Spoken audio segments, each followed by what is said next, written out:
Hi, this is Nancy with OnPoint, and I want to thank you for buying the pattern for the fabulous pincushion. So here is the instructions, and all the instructions are in the fabulous pincushion instructions, but I want to give you just a little bit of tips as how we go.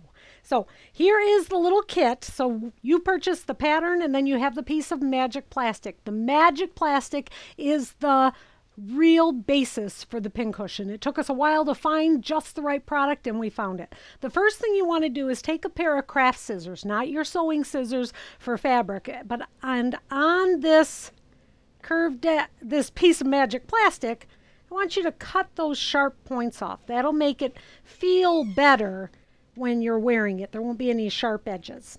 All right. So these are very strong scissors. I borrowed them. They weren't mine. Okay, one more. Now while I'm doing this, my iron is heating up, so I've got it so it's really nice and hot. Now this next step you can do with an iron, or you can do with a heating tool, possibly even a hair dryer. That's what it's called. So you can do it with one of those. I happen to have an iron always handy, so for me it works. So I'm going to place the magic plastic under a piece of cotton fabric. So it's a couple of layers of cotton fabric.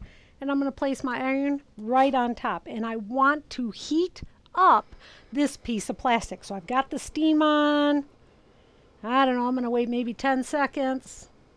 Yep, that sounds about good. And flip it up. Oops, I got to take off my bracelet so that I can bend this on my wrist. And it's going to bend. So it's not so hot on my wrist. Nothing's going to hurt me there. Just going to hold it until it starts to cool down a little bit. And when it does, it will be permanent and it'll stay in that shape. All right, so we've got the magic plastic curved to my wrist. All right. Now we're going to take the pieces that you're going to make your actual pincushion with. So if you purchase the kit, you have your pieces already pre-cut. These are 100% wool that's been hand dyed. You can use craft felt. It's been done. I just don't know how long the craft felt would last. But so you make another. What's the big deal? So here I've got my wool fabric. I'm going to take a piece of double stick tape, and I'm going to lay it on the inside edge of the magic plastic. Then I'm going to take my batting. So we're using wool batting because I like the idea of the wool batting. It's a natural fiber. I would not want to use any polyester here because that's going to hold in some of the moisture, maybe rust your pins. I also wouldn't use a cotton because it's thick. So my choice, wool batting. Going to lay it down on the top edge of the magic plastic. Lay that down onto the large piece of wool. I'm going to stick that first edge down with the double stick tape, then bring the other edge across. You want to pull it really nice and tight, and then use some pins to kind of hold it in place, because the next step is to hand stitch this.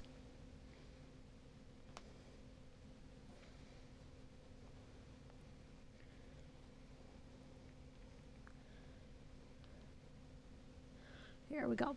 I've got needle and thread. I've got a nice strong polyester thread somewhere around here. I had a thimble, but I'll bet the cat took it. So I'm just going to do some stitching with that thread. Ouch. I don't have a thimble on. That hurts me. Gina, do you have a thimble I can borrow? All right, so I borrowed a thimble from Gina, so we're okay. So I was able to do my sewing. So I stitched all the way up the end of this, so kind of making a tube with the plastic and the wool batting on the inside.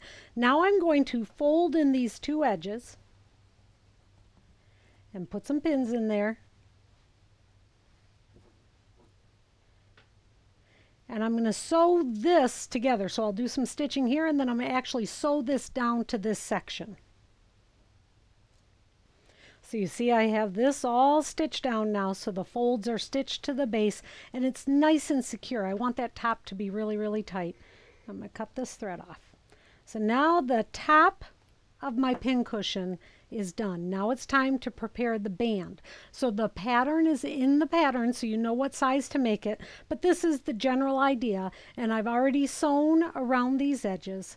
Now we're going to cut this off, the extra part, clipping your corners a little bit so you can get maybe a flatter corner if possible. It's kind of a heavy wool, so don't worry too much about it. Once I get this all stitched or cut around, the next step will be turning it right sides out, which is going to take a little bit of effort if you want to get these ends turned as far as possible. So poking out the edge. So use maybe not a sharp pair of scissors, maybe a dull pair of scissors to get those little corners. After I get this turned, then I'll go to the sewing machine and do some top stitching all around it. So I took the piece after I turned it all inside out. So now this is the right hand side. And then I did a line of top stitching all the way around the edge to keep it nice and flat. So now it's time to attach the Velcro. So I'm going to remove this pincushion. I want to show you how you want to do this. So you need the Velcro. You need the hooks, the mat part of it. So the loops, which is the soft part, to be on one side. Then the hooks to be on the other side, so that when you're wearing it, they'll be able to spin around and meet each other. So you want to go to the sewing machine and attach the loops on one side, the hooks on the other side. So I have the Velcro attached to the opposite ends. So this is the idea. I put the loops there, and then the hooks come around and attach to it. So now it's just a matter of sewing the pincushion onto the band. So I'm going to do that now. So there you have it, as easy as that. I've attached the top to the base. I've got the Velcro, so now I can put it on and the pins go in. I hope you love your fabulous pincushion as much as I love mine, and thank you again for watching On Point TV and Quilting with Nancy.